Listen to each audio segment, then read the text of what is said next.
안녕하세요. 수요일 비탐성에 나오신 우리 모든 빛의 성도님들을 환영합니다. 제가 기도로 오늘 비탐성 시작하도록 하겠습니다.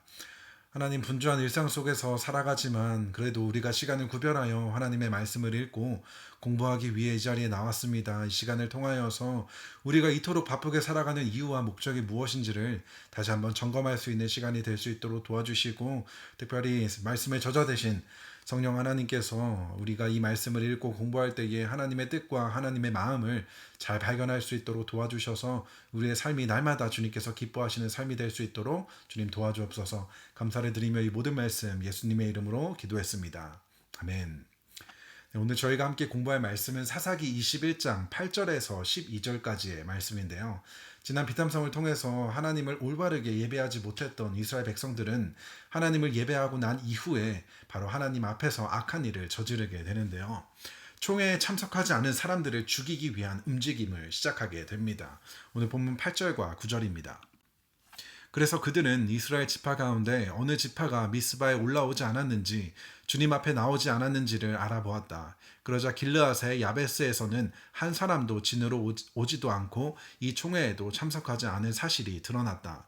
그들이 백성을 일일이 살펴보니 정말 길르앗의 야베스 주민은 한 사람도 없었다.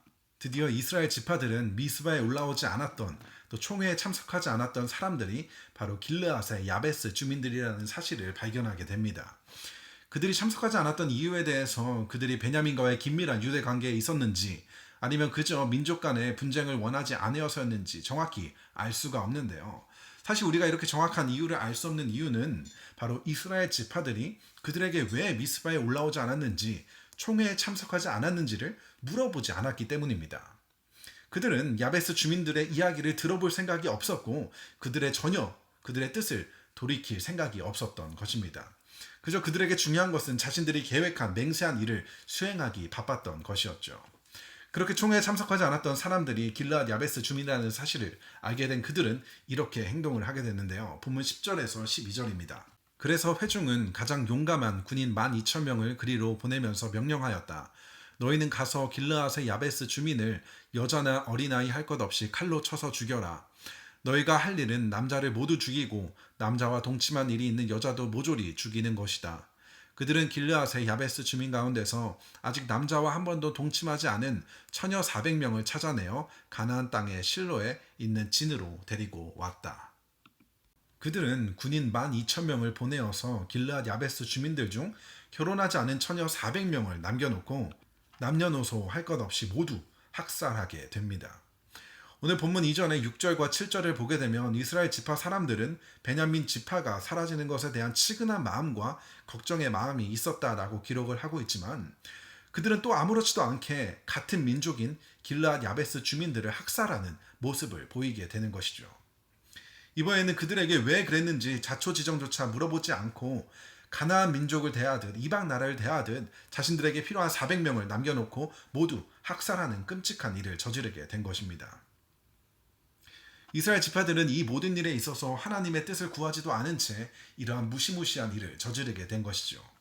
그들은 나름대로 베냐민 지파가 사라지지 않기 위해 이러한 계획을 세우고 400명의 처녀를 데리고 돌아오긴 했지만, 그저 결과만 보았을 때 베냐민 지파가 사라지지 않기 위해 한 일은 잘한 일처럼 보이지만, 그 과정을 보게 되면 그 모든 과정이 하나님께서 너무나도 싫어하시는 과정들, 죄악이 가득한 모습들을 우리는 볼 수가 있는 것이죠.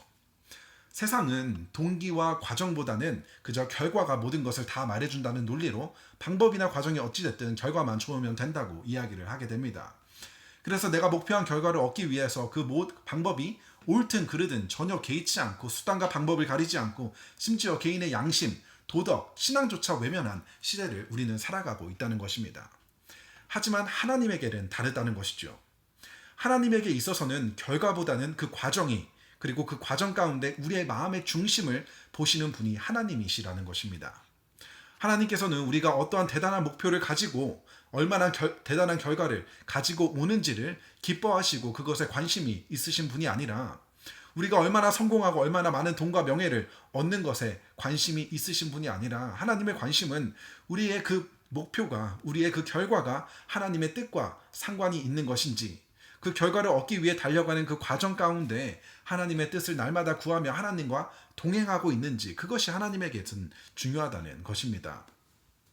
이스라엘 백성들은 베냐민 지파를 살리기 위한 그럴듯한 목표를 세우고 그렇게 원하는 결과를 가져오기는 했지만 그 결과 자체가 하나님의 뜻과는 전혀 상관이 없고 그 과정들 속에서도 하나님이 전혀 존재하지 않는 죄로 가득한 모습들을 보여준 것처럼 우리의 삶의 목표도 그 과정도 이러한 이스라엘의 모습이 되어서는 안 된다는 것입니다.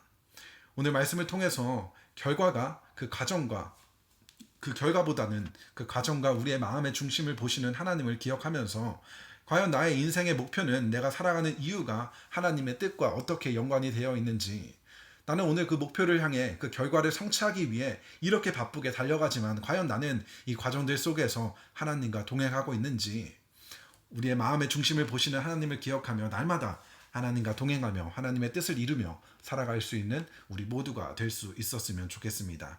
자, 기도로 오늘 비탐성 마치도록 하겠습니다.